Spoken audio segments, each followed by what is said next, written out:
Ô, doutora, voltando ao nosso papo aqui, a senhora poderia relatar, assim, algo que aconteceu, ou tipo uma ocorrência, um atendimento que marcou mesmo, assim, a senhora, a vida da senhora, a carreira da senhora na pediatria, né? Ela já vem 10 anos aí como médica, já vem aqui 3 anos em Diamantino atendendo como pediatra. Pode ser até algum acontecido aqui em Diamantino mesmo. Olha, tem dois acontecimentos e, por incrível que pareça, foi aqui em Diamantino. O primeiro acontecimento, eu acho que a maioria das pessoas vão se recordar. Eu cheguei aqui em Diamantino em março de 2020. Iam se fazer 60 dias que eu estava aqui e nasceu uma criança comigo ali no hospital, um bebezinho, nasceu por volta das 5 horas da tarde. Até então tinha nascido bem, eu tinha identificado que tinha um sopro ali no coração, mas ele estava em bom estado geral, era um paciente que precisaria depois passar por acompanhamento com cardiologista e tudo mais. Quando foi por volta das 9 horas da noite, ou seja, tinham 4 horas de vida, ele começou a passar muito mal. E aí a gente imediatamente levou para a sala ali de emergência, dos cuidados do recém-nascido e tudo mais, e ele começou a evoluir cada vez mais para a piora clínica. Então ali eu consegui constatar que era uma cardiopatia congênita e que ele precisaria de uma avaliação o mais rápido possível, né, com o cardiologista, para a gente poder identificar o que realmente estava acontecendo ali, né. Então, todo mundo sabe que aqui em Diamantino, o nosso hospital, ele é de baixa complexidade. Então, a gente não tem um suporte de UTI, aqui nem UTI adulto, muito menos UTI pediátrica, UTI neonatal, né? E é de conhecimento também de toda a população a dificuldade em conseguir vaga, em transferir paciente através do SUS também. E, na verdade, ali foi uma batalha minha contra o tempo, né? Esse recém-nascido, ele se chama David. Eu fiquei com esse menininho das 9 horas da noite até o outro dia, 12h15, sem arredar o pé do lado dele. Eu montei uma UTI com o que eu tinha aqui em Diamantino. Acionei todos os médicos que eu precisava, anestesista, acionei o pessoal do laboratório que eu precisava de exame dele ali na hora, o pessoal da radiologia, porque eu precisava de um raio-x dele para a gente poder ver como é que estava a parte dele pulmonar e cardíaca ali também, né? Na verdade, assim, eu falo que o hospital parou em prol desse paciente. E aí começou a minha luta com vaga, porque ele precisava de UTI neonatal, precisava de UTI neonatal e no momento não tinha vaga em UTI nenhuma. E entrei em contato com a central de regulação, isso era à noite. Eles me disseram assim, Monize, não tem vaga agora, só amanhã. Eu falei, não. Eu chorei no telefone, implorando pela vaga. Eu falei, ele não vai morrer aqui comigo. Ele não vai morrer. Eu quero, pelo amor de Deus, consiga uma vaga, me manda UTI aérea, fala pro avião pousar aqui, mas eu não vou deixar esse paciente morrer.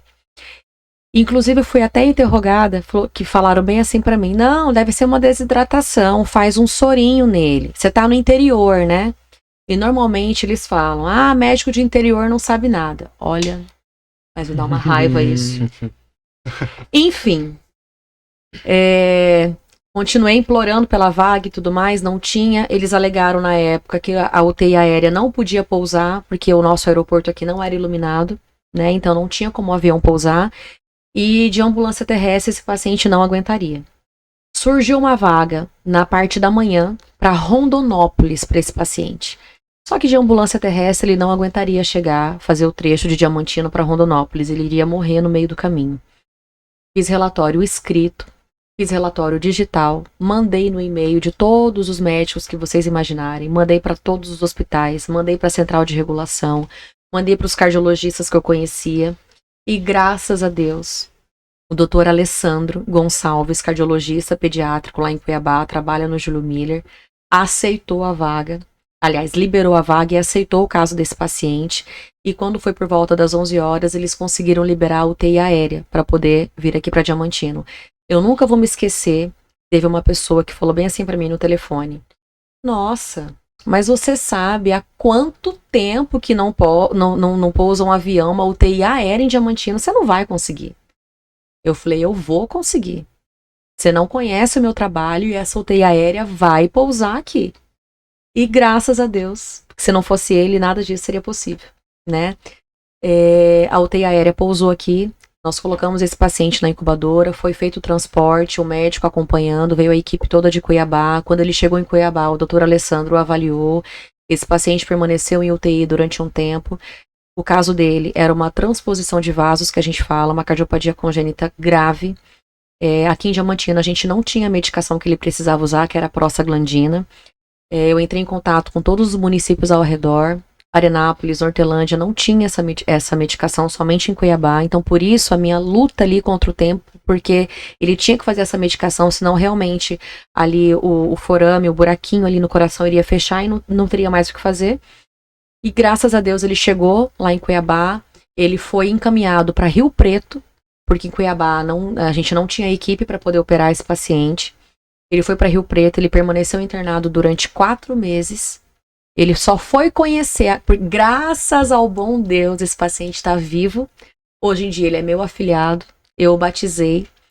Ele ficou internado durante 4 meses na UTI em Rio Preto, ele retornou para Diamantino, ele teve várias complicações lá, mas voltou para cá, eu acompanho o desenvolvimento dele, ele já sabe falar Dinda, ele tá sempre no consultório, é um dos amores da minha vida, que é o David.